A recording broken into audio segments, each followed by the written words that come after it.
گہرے تعلقات ایسوسیشنز قائم ہو گئی ہیں جو کہ بڑی رکاوٹ ہے انڈیا اور امریکہ کی اسٹریٹجک پارٹنرشپ کے حوالے سے. تو اس حوالے سے پھر وہ تو چاہیں گے کہ ہمارے ہاں ایسی کنٹراڈکشنز کو استعمال کریں.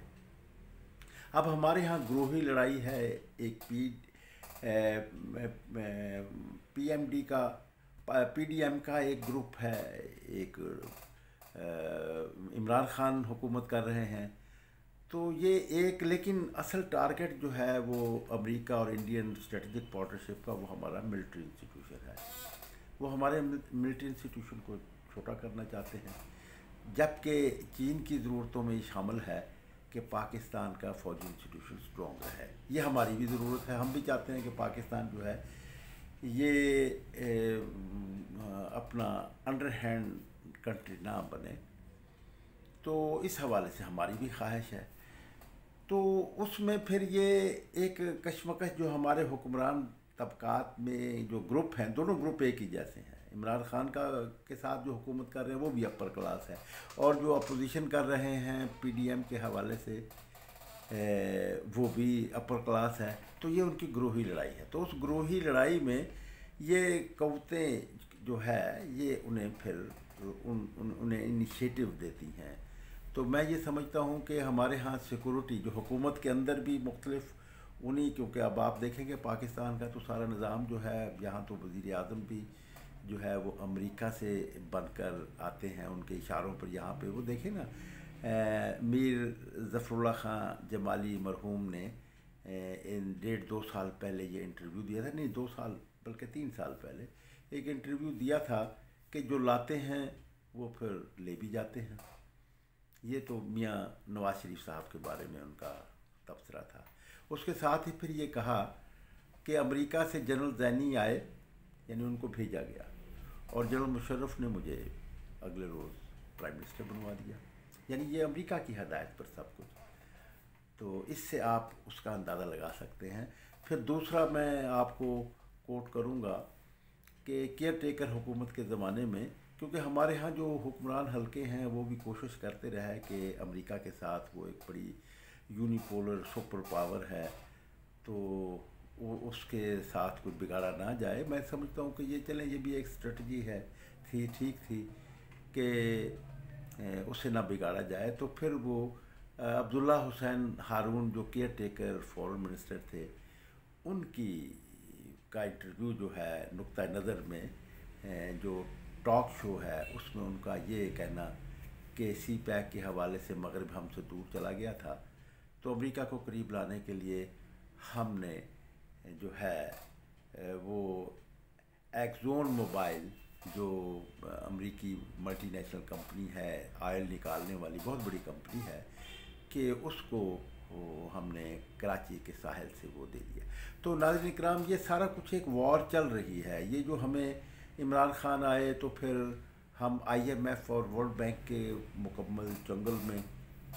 پھنسے ہوئے تھے, تو اس حوالے سے ہمیں پیسوں کی ضرورت تھی. تو پیسوں کے حوالے سے جو ہے وہ سعودیہ سے ہمیں پیسے ملے رکھوانے کے لیے تاکہ ہم اپنا کام چلا سکیں.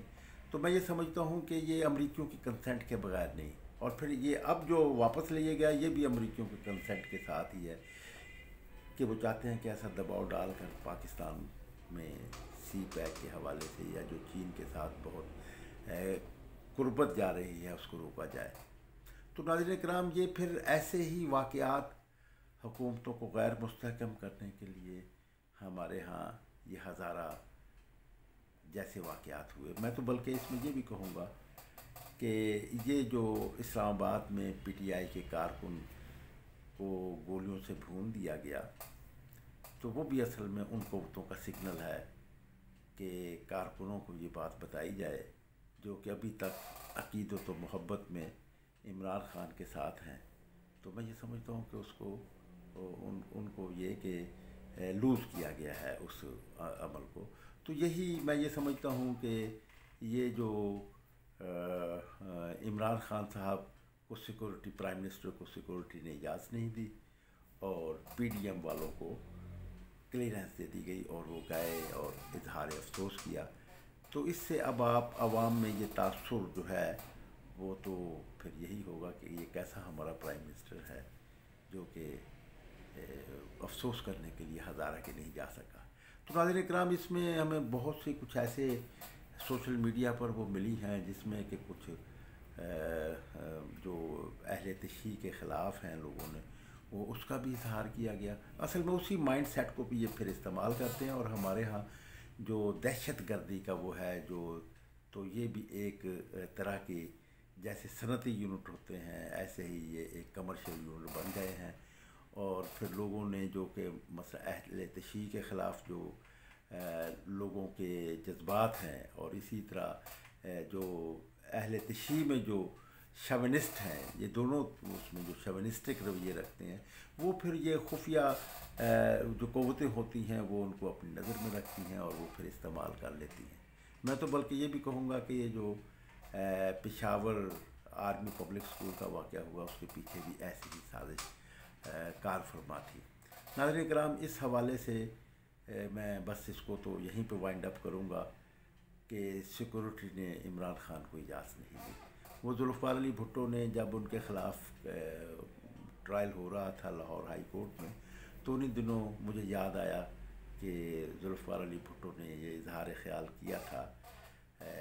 جو حوالاتی تھے، تو وہ لاہور ہائی کورٹ میں پیشی بھگتنے کے لیے لائے گئے تھے۔ تو اس پر انہوں نے کہا کہ ہم جو ہیں جب وزیر اعظم ہوتے ہیں، اقتدار میں ہوتے ہیں، اس وقت بھی قید میں ہوتے ہیں، اور جب پھر باہر ہوتے ہیں تو پھر یہ دونوں طرح، یہ اسی طرح ہم تو قید میں ہوتے ہیں۔ تو میں یہ کہہ سمجھتا ہوں کہ پرائم منسٹر عمران خان صاحب جو تھے ان کو سیکورٹی نے کلیئرنس نہیں دی، جبکہ پی ڈی ایم کے چیئرمین بلاول کو اور محترمہ مریم نواز شریف صاحبہ کو ان کو جانے کی اجازت، کلیئرنس مکمل دے دی گئی، اور وہ آئے۔ اگر ان کو بھی کلیئرنس نہ ہوتی، روک دیتے، تو پھر وہ نہ آتے۔ اور پھر ایک بات یہ بھی کہ پرائم منسٹر پر تو ذمہ داری عائد ہوتی ہے، تو وہ جو سوگواران تھے یہ اس کے، تو وہ سوگواران اس میں ان سے کہنے بھی کیا، یعنی ان کی پوزیشن تو پھر بھی وہ تھی، لیکن پھر بھی ایسے واقعات تو ہو سکتے تھے۔ آپ دیکھیں کہ بے نظیر صاحبہ کو بھی تو ایسے ہی حالات میں لیاقت باغ میں راولپنڈی میں شہید کیا گیا تھا۔ ناظرین کرام، میں اب اس کا دوسرا موضوع جو بتانا چاہتا ہوں کہ عمران خان اس قدر کمزور نہ ہوتا جیسے اب ہوا۔ کیسے نہ ہوتا؟ بہت سے مواقع دیکھیں، سیاست میں تو یہ ہوتا ہے کہ ایک اچھا سیاستدان وہ ہوتا ہے کہ دشمن کی طرف سے جو وار ہوتا ہے اس کو روکتا ہے، سیاسی وار کو، اور اس وار کو روکتا ہے، اور پھر اس کو وہ اپنے لیے استعمال کر لیتا ہے۔ یہ اس میں بے پناہ صلاحیت ہوتی ہے۔ جیسے ایک اچھے تاجر میں نقصان میں نفع نکالنے کا اس کو وہ ہوتا ہے بزنس میں، اور ایک اچھا جو جرنیل ہوتا ہے وہ شکست سے وہ فتح کا پہلو نکال لیتا ہے، تو یعنی اس کے اثرات جو ہوتے ہیں۔ تو اسی طرح ایک اچھا سیاستدان جو ہوتا ہے وہ اس کی بہت نظر ہوتی ہے۔ بہت سے کورٹس نے بہت سے مواقع عطا کیے، لیکن وہ چھوٹے تھے۔ جیسے تجاوزات کے، غیر قانونی تجاوزات کو گرانے کا مسئلہ تھا، اس میں عمران خان حکومت وہ پرفارمنس نہیں دے سکی۔ وہ دے سکتی تھی، وہاں پہ اپنی پٹیشن تو دائر کر سکتے تھے، پھر عوام بھی ساتھ ہوتے، تو اس میں جو تجاوزات کو ہٹانے کا وہ مسئلہ تھا، وہ اس میں انہوں نے کوئی مہلت مانگتے کہ ہم اس کا سروے کروا کر ہم کم سے کم جن آبادیوں کو یا جن تجاوزات کو ریگولرائز کرنا ہے، تو اس سے پھر ایک ہیوج منی بھی حاصل ہو جاتی، پیسہ بھی بڑا حاصل ہو جاتا، لوگ بھی کمپنسیٹ ہوتے، ان کا مکان نہ گرائے جاتے۔ یہ ٹھیک ہے، جو قبضہ مافیا ہے ان کو تو خالی کروانا بہت ضروری تھا، لیکن ایک سروے کے بعد ہوتی یہ بات۔ تو یہاں پہ پیجنٹلی یہ بات کی کروائی گئی، تو عمران خان اس میں اس کی حکومت ناکام رہی۔ اچھا، اسی طرح عطائی ڈاکٹروں کا تھا۔ آپ دیکھیں گے 5 لاکھ کے قریب پاکستان میں عطائی ڈاکٹر ہیں، ڈاکٹروں کی بڑی شارٹیج بھی ہے۔ تو یہاں پر جب عدالت کا فیصلہ آیا ان کے خلاف کریک ڈاؤن کا، تو اس وقت بھی عمران حکومت جو تھی وہ پیش کر سکتی تھی کہ ہم چیئرمین موزو تنگ نے جیسے امریکہ میں، جیسے چین میں، جیسا کہ اس نے اڈاپٹ کیا تھا کہ عطائی ڈاکٹروں کو refreshment health course medical courses کے ذریعے سے ہیلتھ کورسز کے ذریعے سے انہیں چینی نیشنل ہیلتھ کور کا انہیں اس میں شامل کر لیا گیا تھا. تو پاکستان میں بھی یہ بات کی جا سکتی تھی. تو لیکن عمران خان نے، میں یہ سمجھتا ہوں کہ وزڈم کی کمی، نالج کی کمی، اور وہاں بھی ایک بلکہ زیادہ حریص لوگ ایسے آ گئے جو کہ سوائے پیسہ کمانے کے انہیں کوئی عقل وقل نہیں ہے. تو اسی طرح مہنگائی کے بارے میں جو ایک طوفان ہے آپ کے سامنے ہے. تو دوائیوں کو کنٹرول کیا جا سکتا تھا کہ انڈیا میں جو جنرک اسکیم، جو جنرک میڈیسنز کا جو ایک طریقہ کار اڈاپٹ کیا گیا ہے پاکستان میں، تو ذوالفقار علی بھٹو کے زمانے میں باقاعدہ اصلاحات کی جا چکی تھی، اسے اڈاپٹ کیا جا سکتا تھا. تو وہ آپ دیکھیں کہ یہ بات. اچھا، اس کے بعد پھر جو ناظرین کرام ایک شاندار موقع، بہت بڑا موقع، وہ میں سمجھتا ہوں کہ عمران خان کو کہ یہ 30 ماہ کی جو حکمرانی ہے اس میں وہ واحد واقعہ، بہت بڑا واقعہ ہے جس نے کہ عمران خان کو سیاسی ٹارزن بننے کا موقع فراہم کر دیا تھا سپریم کورٹ نے اپنے فیصلے کے ذریعے سے. ناظرین کرام، وہ سیاسی فیصلہ کیا تھا؟ وہ سیاسی فیصلہ یہ تھا کہ میں یہ اس بات کو نظر انداز نہیں کیا جا سکتا کہ اس بات کو نظر انداز نہیں کیا جا سکتا کہ کیونکہ ہمارے یہاں تمام ریاستی اداروں میں جو ہے وہ مختلف مفادات رکھنے والی قوتیں موجود ہیں. تو یہ بات کہی جا سکتی ہے کہ سپریم کورٹ آف پاکستان کے چیف جسٹس جناب طارق سعید کھوسہ صاحب نے جو فیصلہ دیا تھا، جو اس کے بارے میں ایک اس زمانے میں اس وقت تھی جب ایک ریٹ فائل کر دی تھی اور اس کو سماعت کے لیے منظور کر لیا تھا اپنا یہ جو ایک وکیل تھے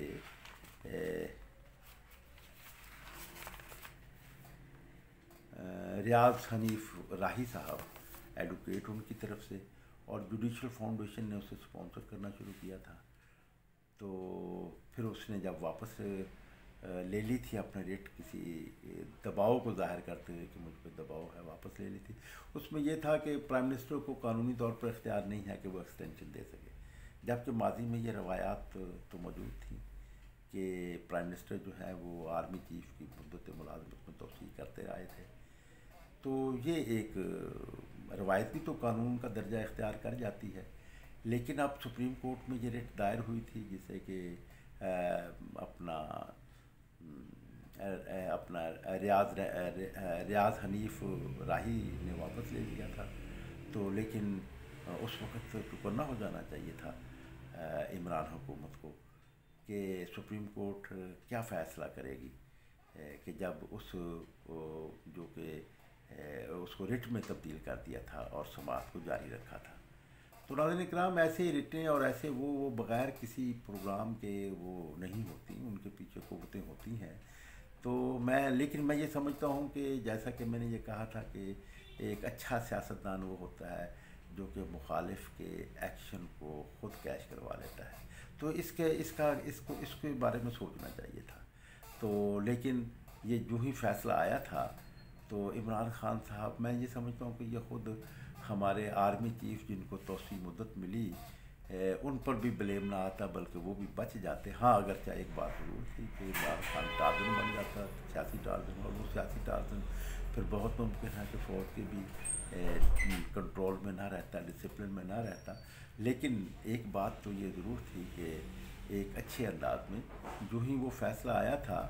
تو عمران خان صاحب کو، پرائم منسٹر کو کیا کرنا چاہیے تھا. تو میں نے ان دنوں بھی یہ بات سوشل میڈیا پر اسے جب یہ کیس ٹرائل ہو رہا تھا اور اس کے فوراً بعد میں نے یہ کہا تھا کہ ایسا کرنا چاہیے، بلکہ میں نے تو اس عنوان سے اپنا پروگرام جو تھا وائرل کیا تھا کہ اگر میں پرائم منسٹر ہوتا تو کیا کرتا.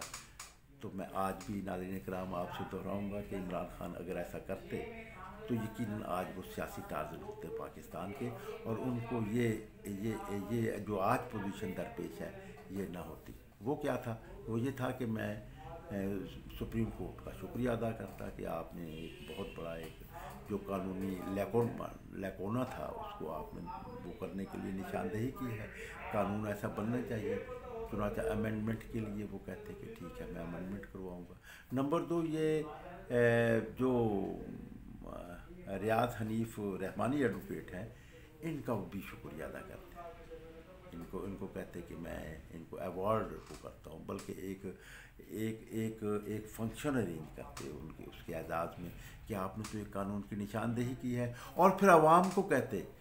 کہ ایسے بہت سے قوانین ہیں جو کہ برٹش دور سے چلے آ رہے ہیں اور وہ فرسودہ انداز ہیں. ویسے مردم شماری کا ہی جو سسٹم ہے ہمارے یہاں یہ بڑا فرسودہ ہے.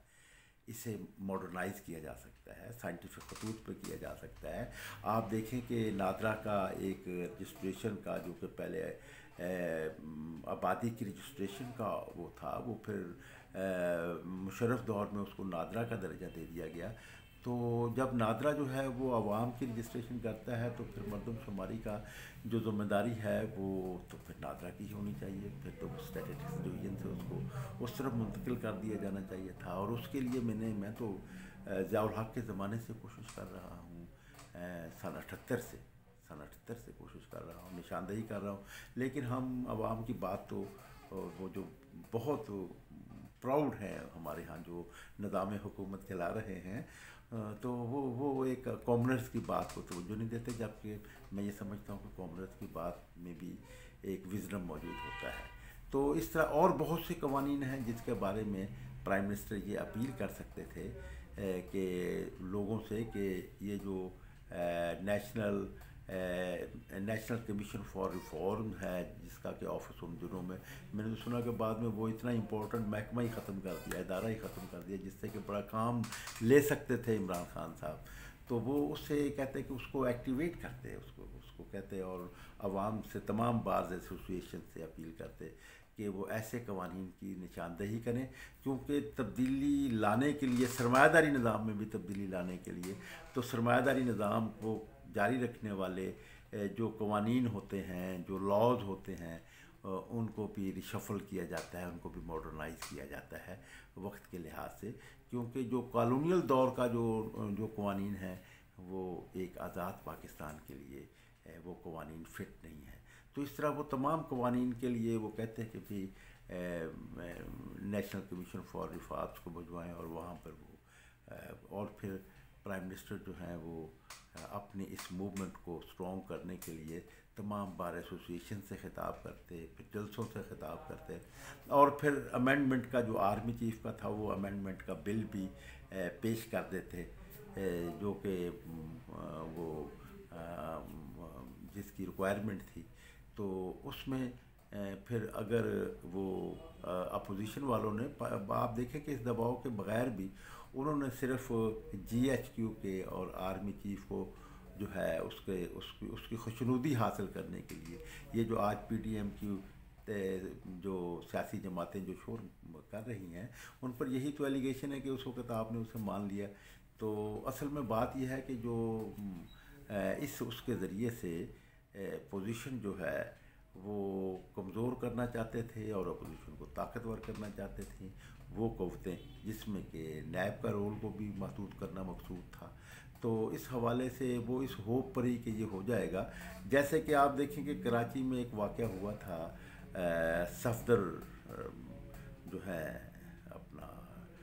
مریم نواز صاحبہ کے ہسبینڈ، ان کے خلاف ایک کارروائی ہو گئی تھی اور پھر وہ